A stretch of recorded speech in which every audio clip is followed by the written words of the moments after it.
Hey, welcome back, ladies and gentlemen. So continuing on, we are able here to load images if we click on this thing here and just load an image like that. So that's cool. But what we want to do is now be able to save. So if I hit the save button here, let's try that. Let me hit save. You see, we get this message. This is from the controller, and then everything else doesn't show.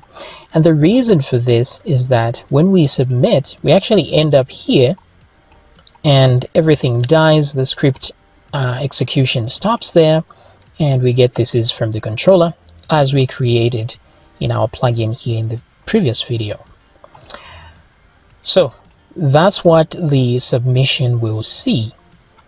But instead of text like this, we'll return JSON data so that we can actually use it in a more productive way.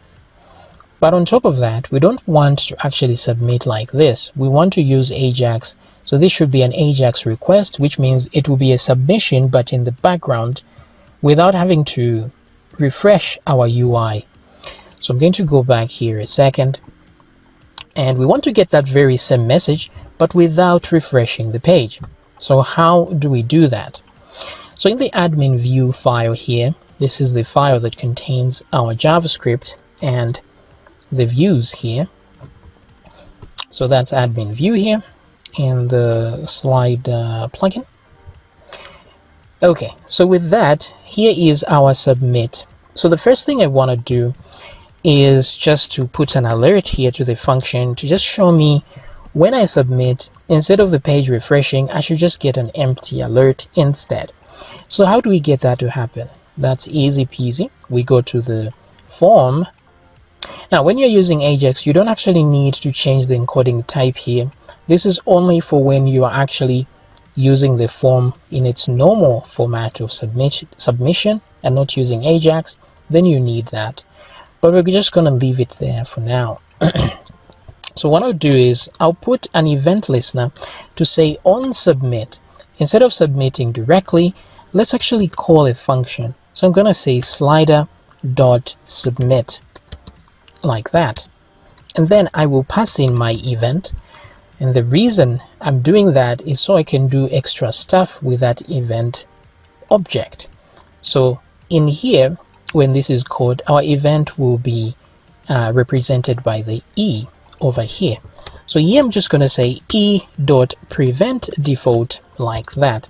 So that just prevents the default behavior of submitting. Okay. And if you don't want it to propagate further, okay, no, that's a different topic altogether. So I'm not going to talk about that. So e.preventDefault, great. Then we have an alert, great. So let's see that in action. So I'm just going to refresh this and hit save, and you see I get an alert, but the page did not refresh at all. So that's good. Let's hide our progress bar as well, and it's always good for a progress bar to start at 0 because it's got a transition that is added by default. And so if you start it at 50%, even though you move it to 0, the user will see it moving to 0 because of that transition. So better we start it at 0% like this. And then here we're going to put a class called dNone, which is short for display none. If you're not using Bootstrap, this same dNone, you can create a style for it by yourself. Just by putting styles here, you can say style like this, and then do .dNone, and then just say display none like that. Then you can use that class. As simple as that. So let's remove that because it's already there. It comes with Bootstrap, so we don't need to do that. So which means this won't display when we just load the page. So if I now refresh, that progress bar is gone. Cool. That's what we want. Now let's create our AJAX request. So now that we are not actually submitting anything, let's create an AJAX request. And it's a very simple thing to do. We're going to use a let because we only need that while it's in here. I'm going to say let XHR, that's what we'll call it. That's short for XML HTTP request, but you can call it whatever you want. It doesn't matter, as long as here you say XML HTTP request. Now you need to actually be mindful of the capitalization here, very important. So an AJAX request is good to make. You may be thinking, why are we not using the fetch function, right?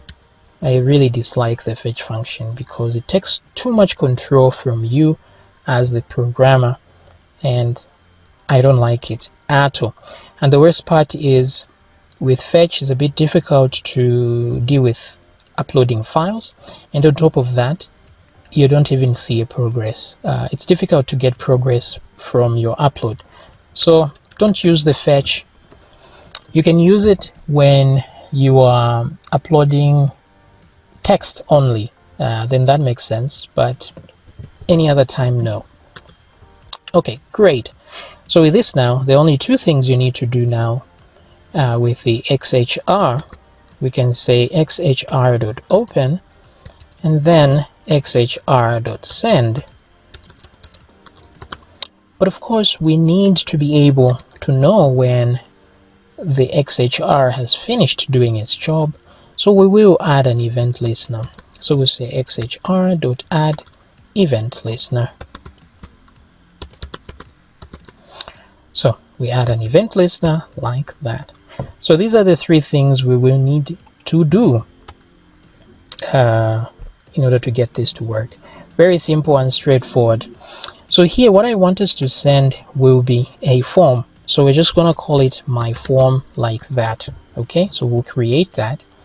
And then when we open this thing, we're going to tell it what method we are using, and we're using a post method. And then here we tell it what file we are trying to access. Now, since we are just refreshing to the same file here, we don't need to actually put anything there. We can just leave it empty because it's more like we are submitting to the same page. So that's fine. This will work just fine. However, if you're submitting to a very different page, you could do this instead. You can combine with PHP and do this and put root over here like that from PHP side. So be mindful of the PHP echo here that I've put, and then you can put slash and then whatever your URL here, blah blah blah. Now, the reason this actually works, where you can actually put values directly, you can actually do something like this. You know, in JavaScript, you can say something like let my var or let my root be equal to, and then you add the PHP root like this. This is how you transfer information from PHP to JavaScript. Now, the reason this works is, think about it. PHP runs on the server, right? So when a user makes a request, PHP runs it first on the server to generate an HTML file.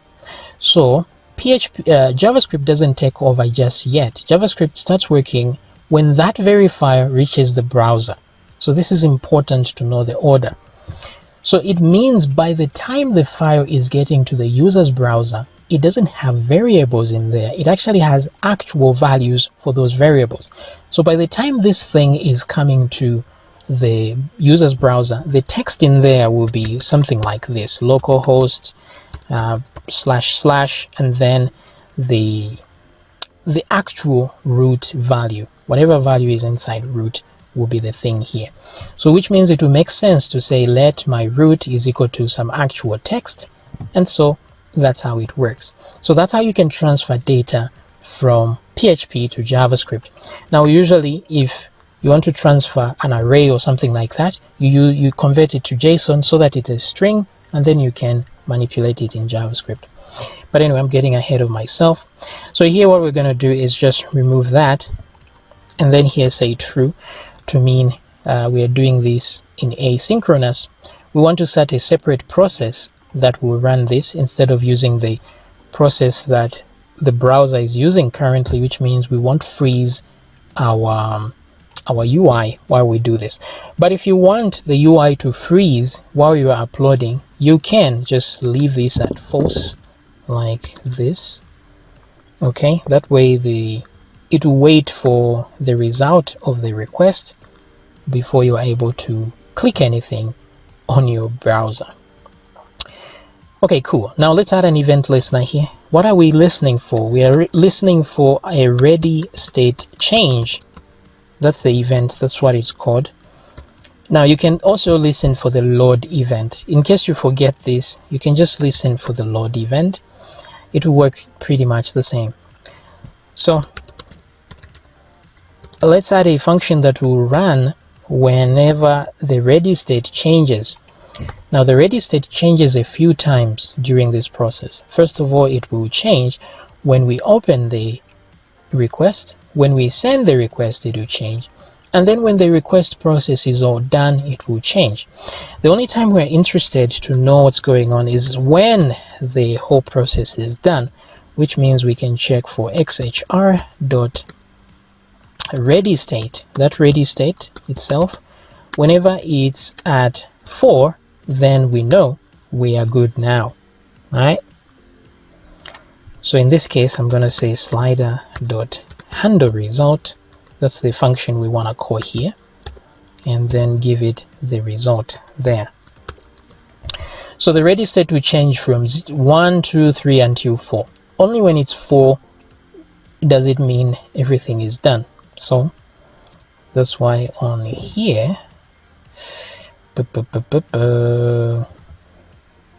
okay, let me do this. When the ready state is 4, then we are good to go. But we may also want to check the status of the request. So I'm going to say if xhr.status is equal to 200.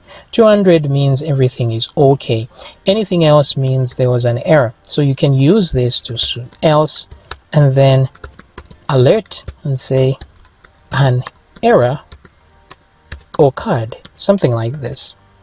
And then you can do a console.log something, I don't know. Then xhr will contain an error message. So you can just say console.log xhr.error or something, I think. Anyway, we can check that out to see if there is such a thing as .error in there. But for now, this is fine. Otherwise, we say handleResult. And in there, we put the xhr.response text because that's what contains the text that was brought back. Alright guys, hopefully that is not too confusing right there. Okay, so we load content to the handleResult, which is here, and all I want here is just an alert to the result. That's all. So all I want is to get this information. This is from the controller. That's it. So once that happens, then I know we are in business. But my form has not been defined, so we're going to have an error here. So let's define my form. So I'm going to say let my form is equal to new form data, like that. Be mindful of the capitalization there. That's how you create an artificial form. Okay, so we're creating our very own form, and then we can add content to it and then send it. But now we are not adding any content. We just want to see if we'll get some result. So I'm going to refresh over here and click save, and look at that. This is from the controller. So we got that same result we had in the beginning, but without refreshing the page, which is good. What it simply means is we are now able to run this page without refreshing our UI. So that's good. But we are not actually sending anything. So let's just add content to send, and then we can do stuff with it. So in the form here, I want to just grab everything, all the inputs, right? So we'll have this input of type file. Okay. What to do here? Oh, I'm looking for the name. Okay. So these guys have names. That's how we can identify them. So that's great. So what I would do is to grab content, right? To grab the inputs, because I need to send all that data over. The caption, the image, and what else? And the link. So we have a form, but let's add data to that form. So what I would do is we'll say let inputs be equal to, so I'm going to use the event which is e.currentTarget.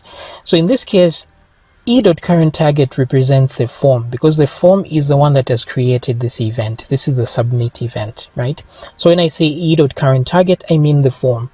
So in there, I'll do a query selector, or like that, to grab all inputs from there. So I'll just do this and say anything that has a tag name of input will be grabbed. So cool. Then with that, now I'm going to use a for loop to get all inputs and add them to my form. So my form, I'm going to do my form.append like this. Now the append function for the form works like this. You supply a key and then you supply your value over here like that. So what key do I need here? So in order to know the key, I'll just use the name of the input. So whatever that input is, .name will represent the key, and then that input .value will represent the value. And I'll say .value.trim like that, just to make sure it's trimmed. Now this is all well and good, but we're forgetting that we have a file input which doesn't have a value property. It has a files property instead. So I'm going to say here like this. We'll put an if statement. We'll say if input.name is equal to image like that, then we'll do one thing. So I'm going to do this. Okay. And then we'll put an else statement here like so. Alright. Cool. So if it's image, we'll do this. If it's not, we'll do this. So in this case, if it is image, instead of value, we're just going to grab the files one, the file 0, which is the first file in there. Now this should only happen if image added is true, because we don't want to add an image that is invalid in here. So we'll put another if statement here and say if image added, but it should come from slider.imageAdded, then we add it there like so. Otherwise we just ignore it. Alrighty guys, so this should be all we need. Let's just make sure it is working. We haven't added our progress bar yet, but we are well on our way there. So if I do that and hit save, I get this is from a controller. So things are working as intended, no errors.